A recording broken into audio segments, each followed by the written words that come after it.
Hello and welcome. My name is Bankole Banjo and I am a mind coach. Now, on today's episode on the conversation with my Gen Z assistant, we will be talking about, well, I don't know what we'll be talking about. So, Favor, please tell us, what are we talking about today? Okay, so today we'll be talking about monetizing your passion, and we're talking about everything it entails, Okay. from the process to So let's start with, what do you think? Is it advisable for people to always monetize like their hobbies or what they love to do? Well, if you want to enjoy your career, right, it is important to do something you truly love. But then again, a lot of people do some things that they truly love, but they don't earn anything from it. And then they probably look for another job that they probably get frustrated on the job. They are not happy doing this job. But then again, they have something that they are passionate about, but they don't know if they're not comfortable to see if they want to charge someone to pay for something that is really easy for them to do. But my belief is this: if you have something that is easy for you to do, it is also evident that it is not easy for other people to do. So it is your own responsibility to learn more about that passion that you have, to improve on it, and see how you can use that passion to help other people while you get paid for that. I understand what you're saying, but now there's always, is it a saying now, but people always believe that everybody should have a hobby. That's like an escape from reality of life, from stress and everything. So now imagine that hobby that's supposed to be an escape is now a job, and how most people see jobs are to be like daunting, stressful and everything. So now what you're supposed to fall back to has now become a job that is not even demanding from you. Do you get what I'm trying to say? So what do you do in that case? When now what you love to do has now become but the thing is this, right? The thing is this: you love to do it, you are not earning anything from it, you only enjoyed it, right?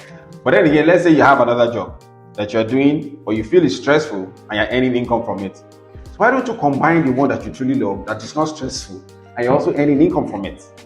Okay, so you're earning lesser from that, or not necessarily lesser. It depends on how well you're able to present whatever it is, hobby that you think you have, or your passion you have, or your gift that you have. okay. If you brush yourself to learn to become very good at it, right? And then find the people that are in need of that knowledge that you have, you'll make a lot of money from it. When it has become stressful, it's now work. You're not doing for relaxation. Because you're passionate about it, it's not stressful. Because you already enjoy doing it. You're just going to do a little bit extra to learn more about it so you can earn money from it. So yeah, and then some people, their own major struggle is the courage of like transitioning to, like, let's say for instance, someone that cooks. Like you have friends, they come around, they eat for free and everything, everybody's comfortable, and then all of a sudden you're saying you're selling your food. Like it's just crazy.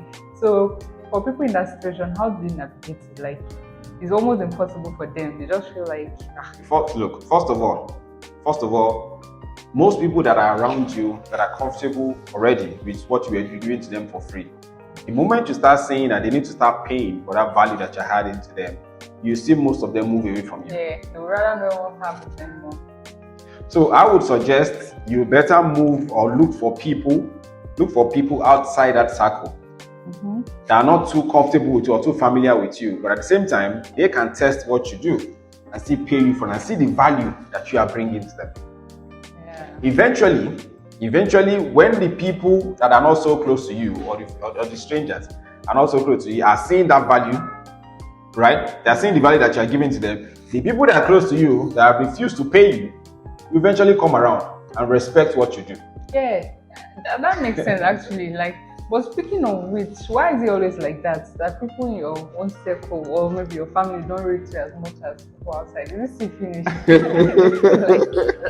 You feel like it's just this. When you get too comfortable or too familiar with people, you don't tend to see a lot of value in them up until when the people outside of your circle start to mention some of these things. You know, when you get comfortable with something, there are some thoughts you don't create because it's not just it's around me all the time. Do you understand? But when you find yourself in a situation where you have to pay someone else to give you something you have to get it for free, then you now start to value what you are getting for free. So when the people in your circle right? When the people in your circle start to pay for that same thing you're giving them for free outside somewhere else. Or Then when they this- see that other people are singing your praise, because it happens a lot. Like maybe Yeah. someone, for instance, maybe someone is a content creator, but this is someone you know, like you can't Yeah. take the person seriously. Yeah. But the day to dare not to post that person, all of them that don't rate them, they start True. trying to like bond with the person. I understand. Okay, so leading to my next question, I don't know if it's related, but Yeah. how do you think, how important is having a hobby as an individual? Like a hobby or identifying the passion that you have. just the whole essence is just something you can lay back to like for relaxation. Okay. Now, it is important because you want to do something that you truly love doing that doesn't feel stressful. And at the same time, earn a living from it. Okay, now this is, let's separate earning a living Okay. from a hobby. I'm just saying hobby on its own. Maybe you like to write, you like to sing. You know, it's different when you're singing to make money and when you're just singing, you're in your room, you love to sing. Yeah. So, like, I don't know if it's a popular saying, but they believe that everybody should have a hobby, like something you can relax back to from stress and everything. Like, Well- is it necessary though? Well, I don't think there is a golden rule that says that you must have a particular kind of hobby for you to relax. For some people, just sitting down alone is enough for them. Yeah. Some people, they like to read, some people like to sing, people some like people like to to sleep. dance, some people like to Yeah. sleep, you know. Whatever it is that makes you feel comfortable, whatever it is that gives you peace of mind. Does it have to be something, because they say if it's not singing, if it's not singing, maybe drawing, writing. Nah, it doesn't have to be. Whatever makes you happy, whatever gives you peace of mind, just pursue it and enjoy your life. Yeah. All right, would that be all for now? I don't know. All right, thank you so much for watching and listening. I hope you'll be able to learn a thing or two from the conversation. Now, in life, if you have something that you truly love, something that is easy for you to do, I would suggest and advise that you brush up and learn more about it to become better at it and see how you can use that in adding value to other people's lives. Thank you so much for watching. My name is Bankole Banjo and I'm a mind coach. Please don't forget to like, share, and also comment and subscribe.